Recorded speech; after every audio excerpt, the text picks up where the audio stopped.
morning, everyone. This is Dr. RAMESH here.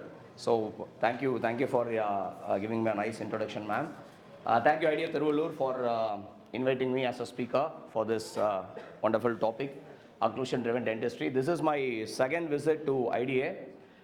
Thank you, Dr. Rajshekharan, sir. Almost like 3 to 4 months, he locked me and he said, like, you have to come. He called me twice, which I couldn't make it at that time since I was busy with other commitments there. Okay, we don't have time. So thanking God for this wonderful morning time.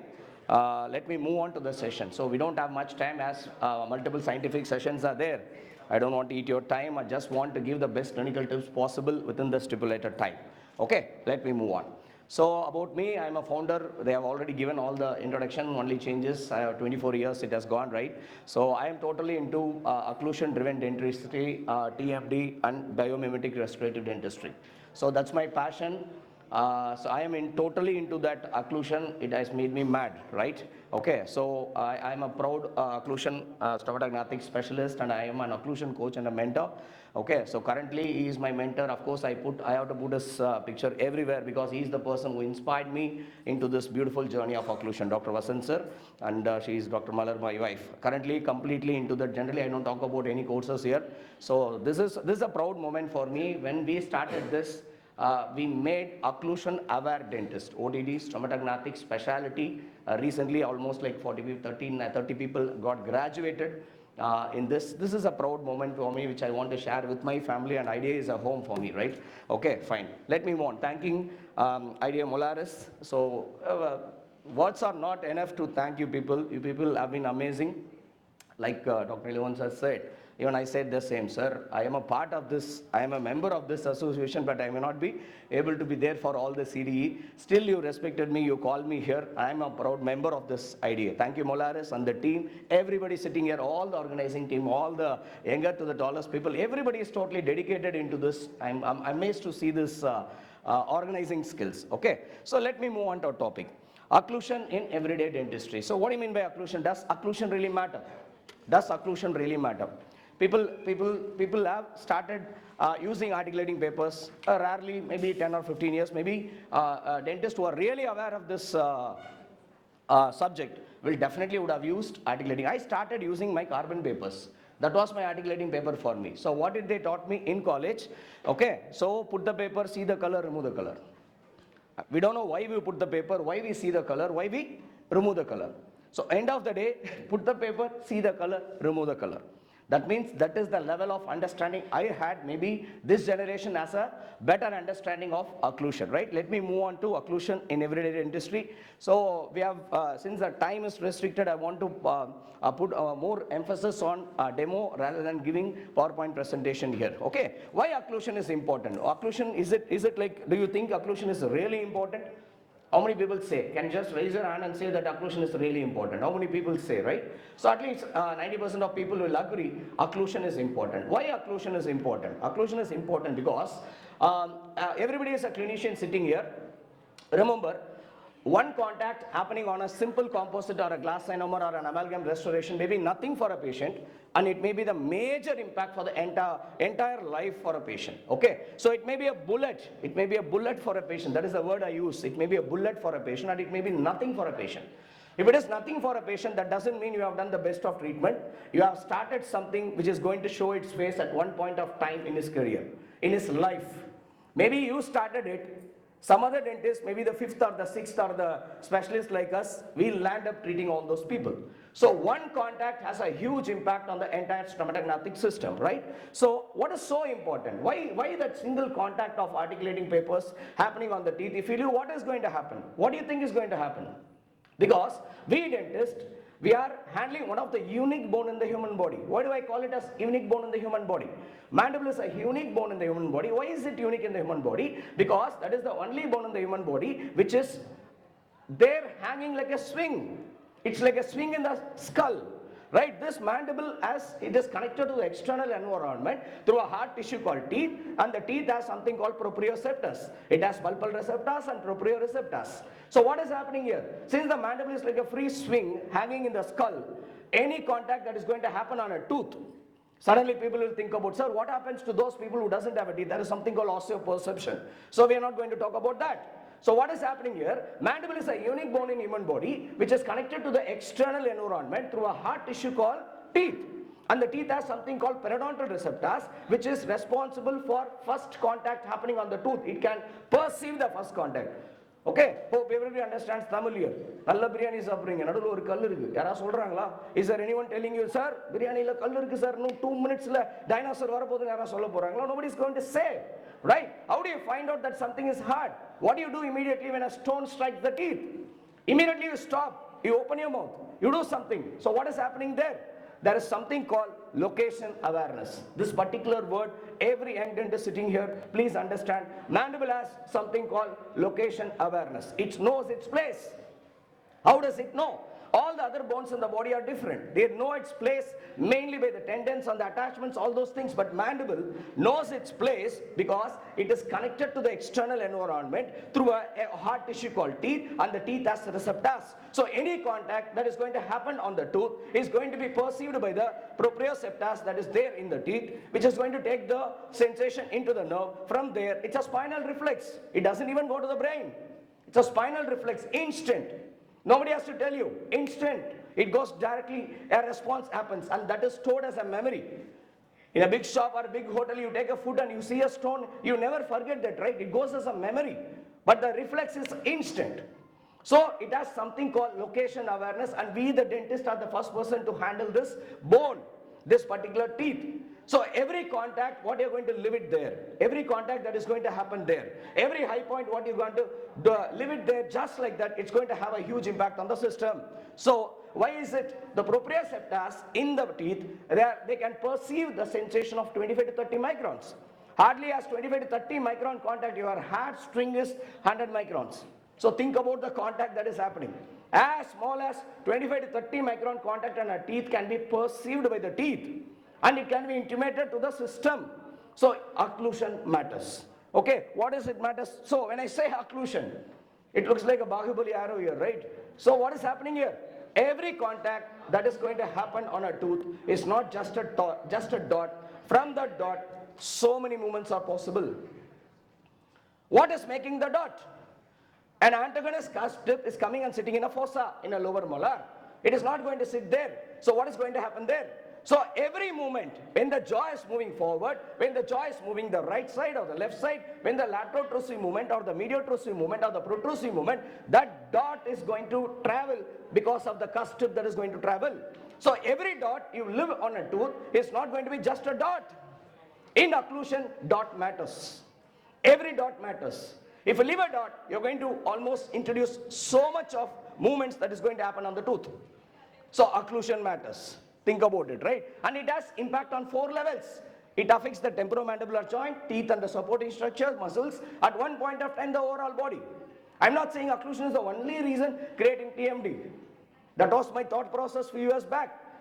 Okay, so occlusion is one of the important precipitating factor or an introducing factor. You may be the start of a biggest disaster for a patient's life.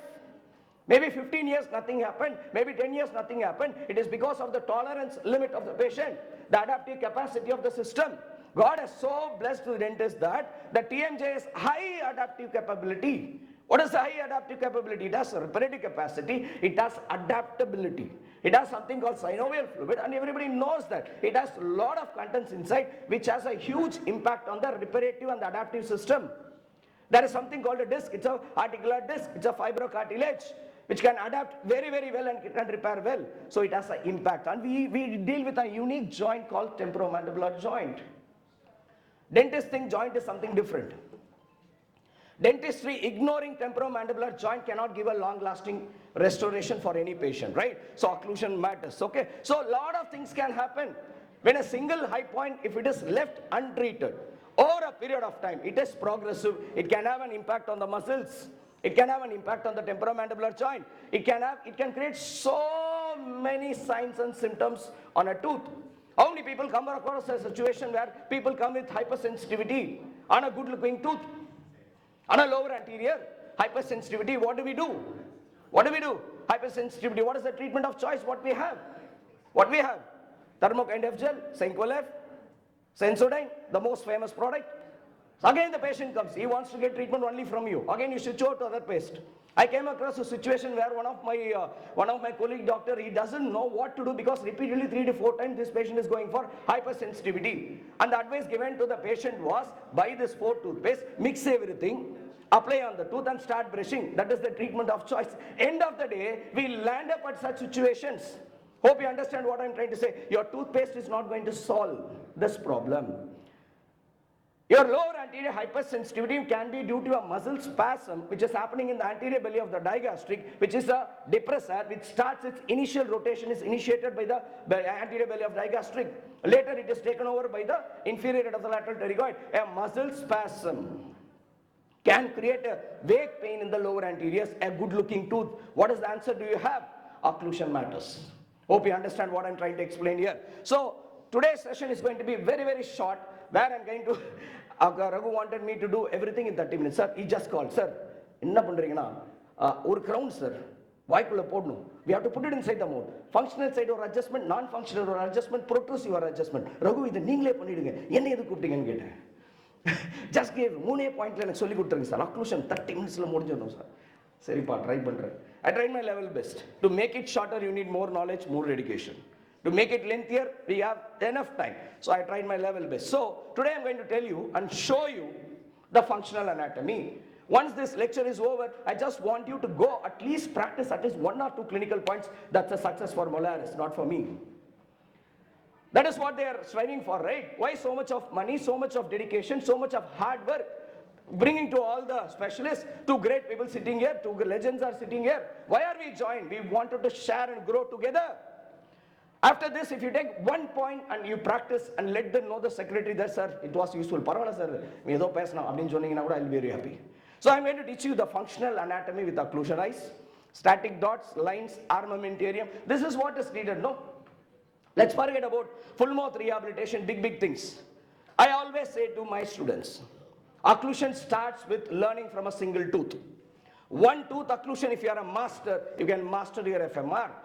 People wanted to really do FMR, really do all the occlusal adjustment. They don't know the single tooth adjustment. That is where I'm going to take you there.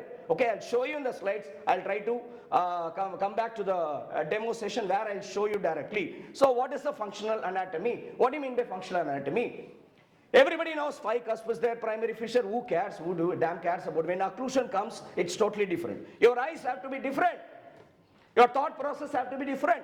When you put your articulating paper, where will you look into? And what will you look into? First of all, you have to put the right paper. That's a different story, right? You have to put an articulating paper, not a carbon paper. You have to put the right thickness of the articulating paper. Okay, so I'm coming to that. I'll show you there. So functional anatomy. These are all the basic things. Everybody learn here and you go, you practice. You don't even think about recording or writing, nothing. So what are the areas where, as a dentist, I will look into? The first area will be a cusp, a fossa, a marginal ridge. When it comes to the lower anteriors, I will look into the incisal tables. And finally, I look into the cusp inclines.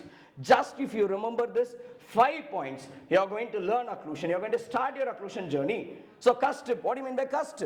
So when I say, when you see a teeth, what is happening in the teeth? You have to have a view. Okay, when you see a teeth, for example, let's take an example of a lower molar. The orange color, what you see is the outer occlusal table. There is an occlusal table. Hope everybody understands what is an occlusion table. And there is an outer occlusal table. When you take a molar and see like this, not in the patient mouth, I'm telling you, plaster model. When you take and see, whatever that is seen beyond that occlusal inner area is called as the outer occlusal table. Point number 1. Where all I look into? Point number 2. This is the inner occlusal table. When I put my articulating paper, where should I get the contact? And where should I remove the contact? If these 2 things are clear for you, I'll be very happy. This is the inner occlusal table. This is outer and inner. Hope you're able to appreciate both. Okay, this is the functional eyes. You should have a functional occlusion eyes. Okay, so what am I saying? Next is the cusp inclines. Inclines are important. And you have a buccal incline and the lingual incline. Hope you are able to appreciate with these paintings. And you have a mesial and the distal laugh.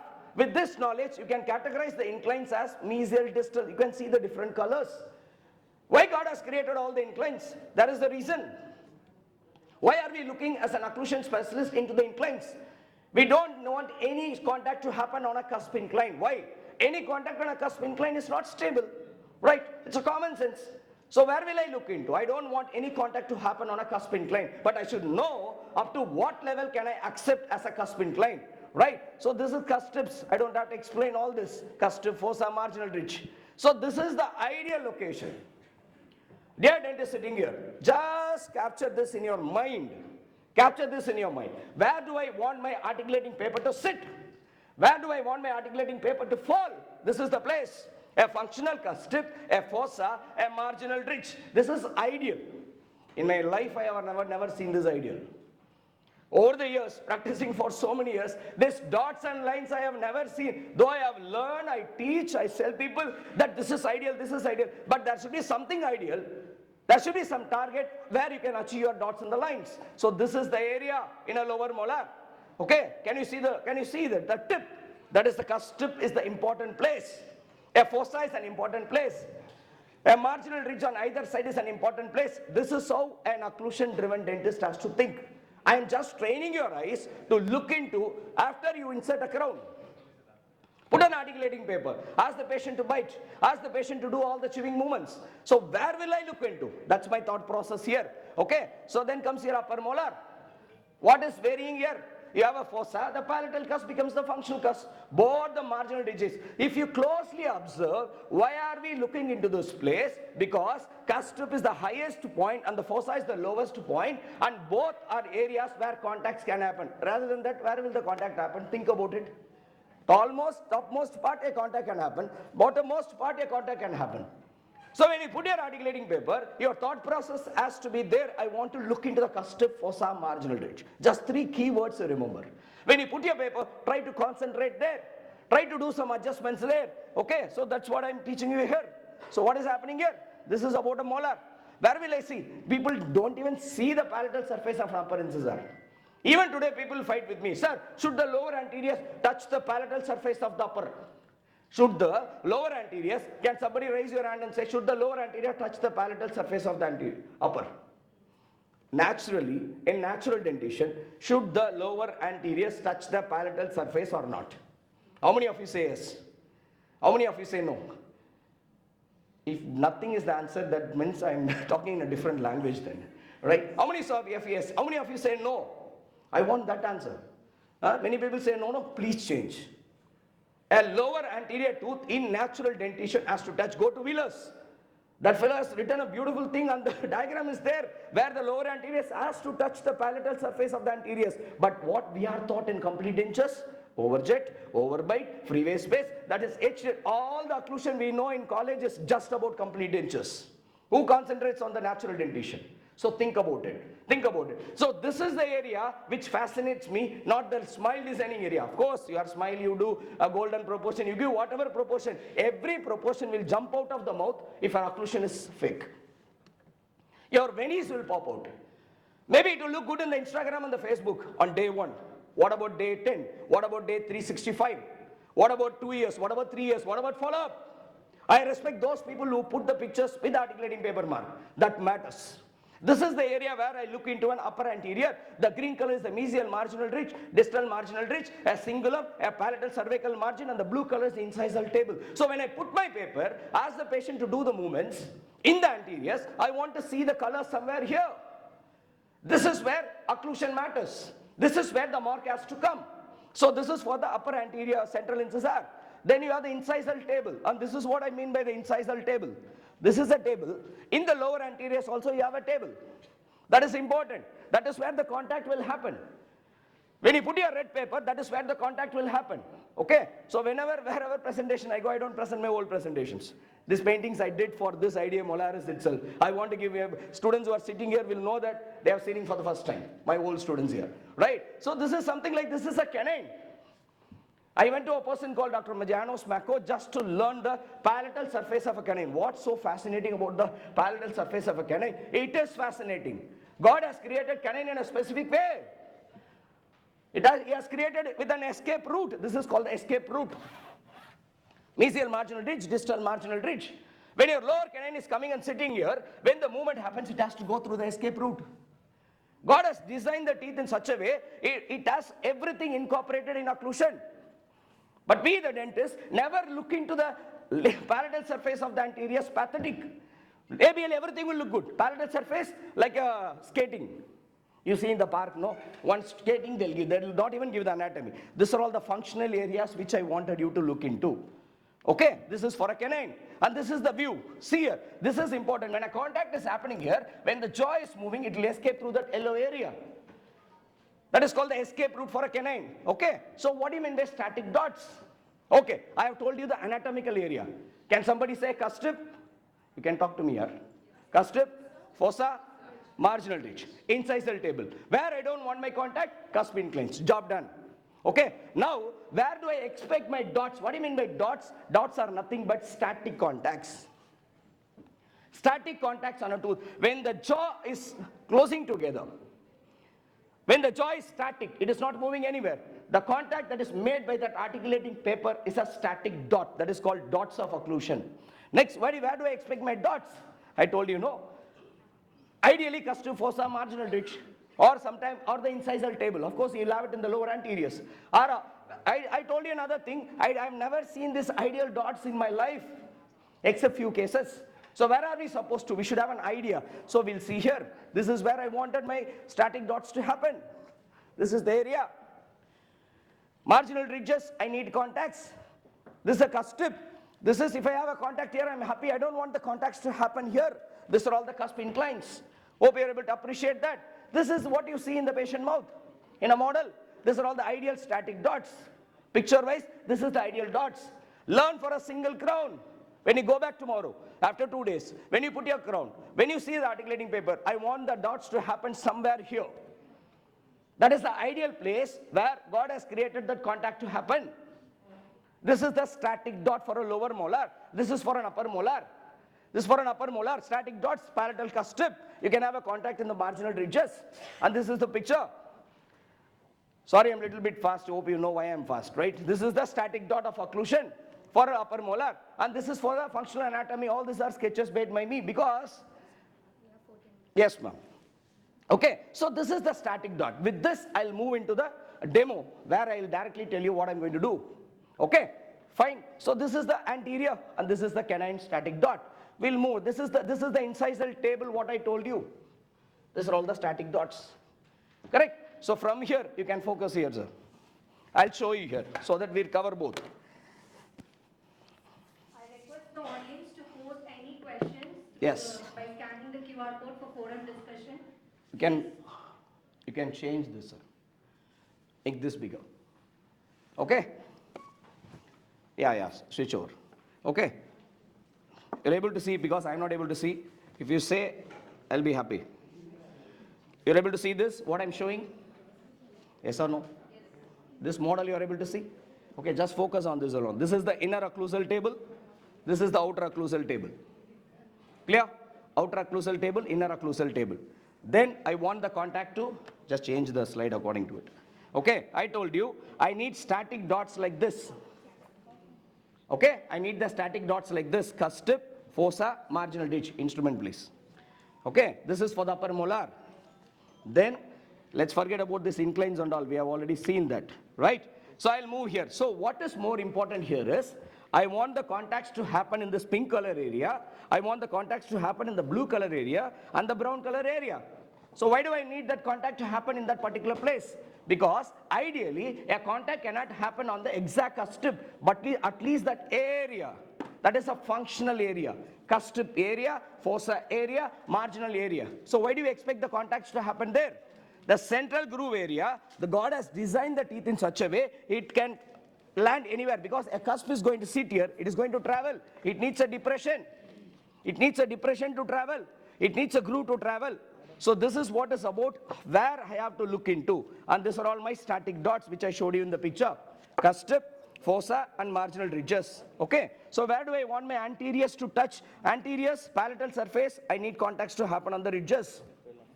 Cingulum is not a right place because cingulum, if you have a contact on the cingulum, you have to make it a little bit flatter. Do you understand? You can make it flatter. Enamel is quite thick in that particular area. So you can have a contact on either side of the marginal ridges in palatal surface when the lower anteriors are touching like this. And this is about a canine tip. This is what I told you about the escape route. And this is the area where I want my anterior contact to happen from the lower teeth. Hope you are able to appreciate that. So this is the photograph what I showed you there. So central, this is the ideal areas where so in an anterior bridge this matters. Correct? In an anterior crown this matters. How many of you check the occlusion in anterior crowns? How many of you check the occlusion in a veneer? Veneer, don't ever think about doing a veneer without checking occlusion. It's going to come out, it's going to pop out. Nothing will stay. Nothing can stay against the force of an occlusion. Occlusion is too powerful for you to forget. Believe me, long-lasting restoration, occlusion matters. Okay, this is about the lower anteriors. Okay, all these are sketches. Okay, let's move on into the real occlusion now, right? This is my Artex CT model, just 2.5 lakhs. Okay, fine. Why I'm saying this is one of the best investment I made in my life. First day of the course, I was sitting with sir. First day I decided, I ordered, before the course ends, articulator was there in our hands. Because I believed this is going to change my practice forever, right? Let's move on to any one, at least I want 1 or 2 cases. I'll try to show here. That is the lower, yeah. See here, you're able to see this crown? Can you see the crown here? Yes or no? Okay, fine. So you have a 3-unit crown here and you have the lower teeth. First of all, I'll teach you one important thing here. First you have to understand, while checking the occlusion, how are we going to do it? Thank you. See here.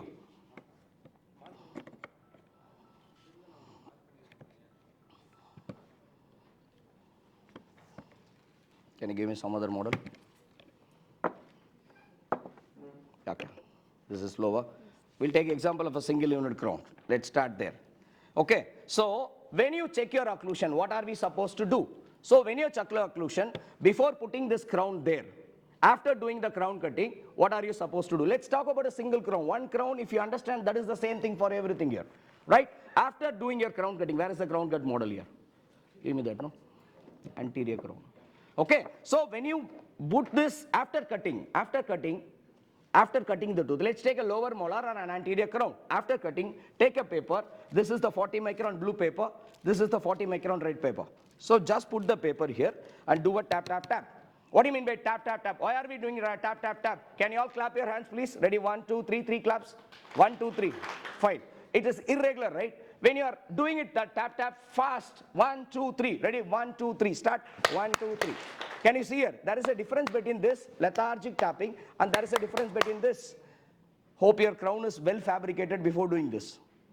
Hope you understand what I'm trying to say. Otherwise, it will be in the throat, right? So be careful about it. So before inserting your crown, take the articulating paper, put it here. Blue paper for static, red paper for dynamic. Clear? So all the occlusal marks are already registered. I'm talking about MIP dentistry, not full mouth rehabilitations. Clear? One crown. So all the articulating paper mark is ready. Take a picture of the upper and the lower. Then I'll put the crown inside.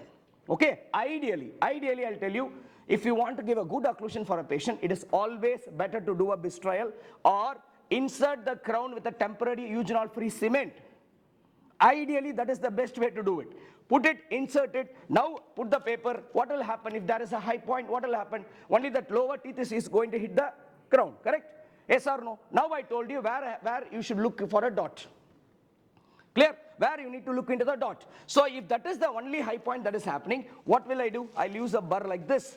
This is the burr. It's a football burr. Hope you're able to see that. This is the football burr. So I put my paper here. I see here. Put a tap, tap, tap. I can see a dot somewhere happening here. For example, if the dot is too heavy, that means only that teeth is touching. Is it a good contact? Is it a good contact? What will happen during functional movements? The cap will come out, right?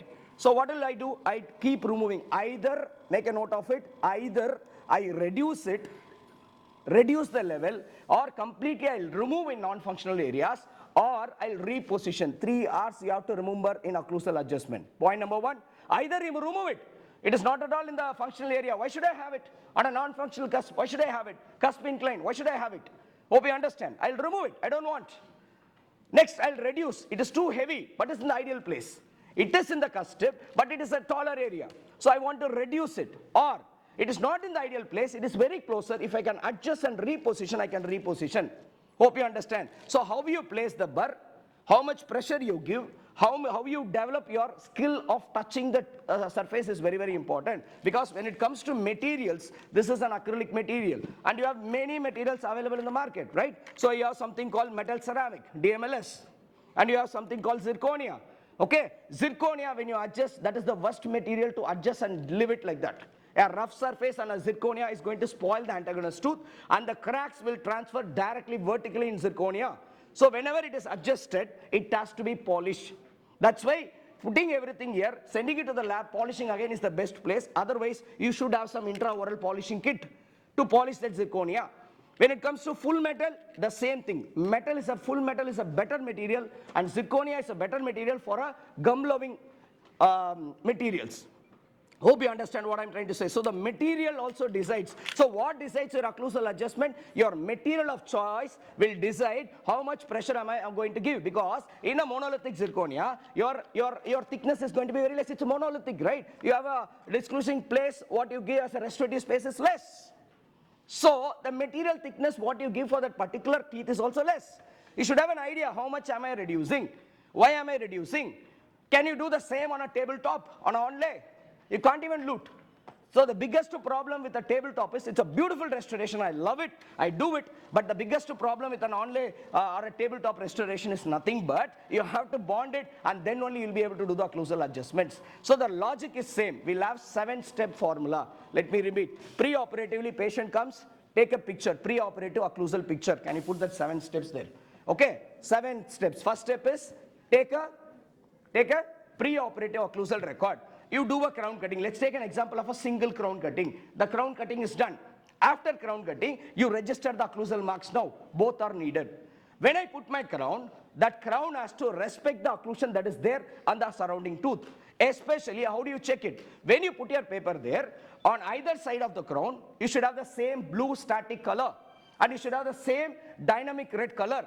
Plus, God has given you one opportunity to put a good occlusion on that crown, right? In that crown, I'll try to get the contact on a cusp fossa marginal ridge. If it is anterior, I'll get on the marginal ridge on the incisal table. Simple. So when I put my crown or my bridge or anything, I want the contact to happen evenly on my restoration as well as antagonist restoration. But what people will do, you put a crown, high point is there, you start trimming on the anterior. Always take the permission of the patient to touch the antagonist tooth. Tell them, I'm going to polish. It is always, occlusion is always about 2 teeth.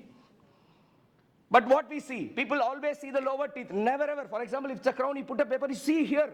So what do? So in an articulator, it is straight opposite of patient mouth. For example, when I move the jaw towards this side, just watch the upper also, the side towards which it is moving is the functional side, the other side is the non-functional side. When I move the jaw front, it is the protrusive movement. Lateral protrusion, medial protrusion. Single crown, you put it here. The first thing you need to adjust is your static dots. Without adjusting the static, don't adjust the dynamics. So once you get an ideal place of dot, then put the red paper there, ask the patient to move the jaw towards the right.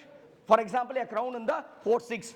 Towards right, that becomes a functional side. If I have a color, if it is a canine guided occlusion, I don't want the color to happen there. If it is a group function involving multiplicity, then I don't mind having a color on the crown. But one thing is very clear. Watch carefully. 2 important things has to be avoided in occlusion. One is when you move the jaw towards the opposite side, that is the non-functional side, no color has to come on the crown. Non-functional contacts are more dangerous than the functional side contacts because non-functional contacts are very, very close to the temporomandibular joint, which is in an unstable, hanging, downward, forward, translated position. And the muscles are firing at it. So non-functional contacts, I don't want to happen. I don't want that to happen. And during protrusion, if the contact is happening, that is also dangerous on a lower molar. This is about back teeth. When it comes to the front teeth, what do I want? I want the contact to happen. Static contact, I want all the protrusive contact to happen in an anterior bridge. For example, in an anterior bridge, something like this. Where is the anterior bridge? Something like this. I want the lines to happen. I want the red color to happen here because I want this to guide. Ideally, when the anteriors are guiding, posteriors have to disclude. Clear? This is the basic of occlusal schemes. So functional side, if I have a dot, first, in short, occlusal adjustments is nothing but you need a 40 micron paper blue. 40 micron red, okay, and you need Miller's forceps, and you need Miller's forceps to hold them. Articulating paper has to be coated with Vaseline always before putting in the mouth. It has to have a dry field. All the occlusal adjustment, especially if it is on enamel, no water. And I always say, don't just like that remove enamel. Enamel belongs to the patient, not to the suction. It's a property, it's a sole property of the patient. Have respect on enamel. We have respect on the material. Layered ceramic is better than the zirconia, because layered ceramic, the cracks go laterally like this, but in a zirconia, cracks go directly into it. So if you are meant to do adjustments in this materials, you are supposed to do intraoral polishing. I use this E-twist as well as this Diacom. This E-twist is a very, very beautiful material for intraoral polishing, as well as one gloss. These two are very, very, very important. I have a lot to offer, lot to teach, but unfortunately we have very less time. This is the best I could do. So end of the day, if you just remember 3 words, my time is done, right? Okay, fine. I know she'll come. Okay, cusp tip, fossa, marginal ridge, incisal table, get your static dots, 1 crown, learn occlusion from a single crown. When I put my crown, I'll get the static dots, point number 1. Where will I get the static dots on a lower molar? Can you repeat? I'll go. Cusp tip, fossa, marginal ridge. Done. Static dot is achieved. What are the 3 movements which you will check? Ask the patient to 3 things. Either you reduce, remove, or reposition. Next is, during functional side, if all the teeth are preoperatively having the color, leave the color on the functional side. But when the jaw is moving to the non-functional side, I don't want any contact to happen. That is the most irritating thing for the patient. 90% of your crowns fail because of non-functional contacts. 90% of crowns come out because of protrusive interference. So on non-functional side, I don't want any contact to happen on the tooth. On protrusion, I don't want any contact to happen on a tooth. This is all about occlusion. Occlusion matters. Occlusion will change your practice for life. It has changed my practice. I'm a proud BDS. I started my career, I thought like MDS is life. MDS is life. Okay, my family didn't allow me, or my family situation didn't allow me to become an MDS. In the situation I have to earn, I'm the first graduate in my family. Forget about doctor. I'm the first graduate in my family. To create a niche for me, to create a passion for me in this world of great specialists is not. I have a huge respect for prosthodontists and orthodontists, because these 2 people are amazing people. They can change occlusion forever. Every dentist, every young dentist sitting here, don't worry about anything. BDS, MDS, everything matters. End of the day, if you don't know occlusion, nothing matters. Your occlusion is the only thing that is going to take you into long-lasting dentistry. Thank you, Raghu. I covered 3 points.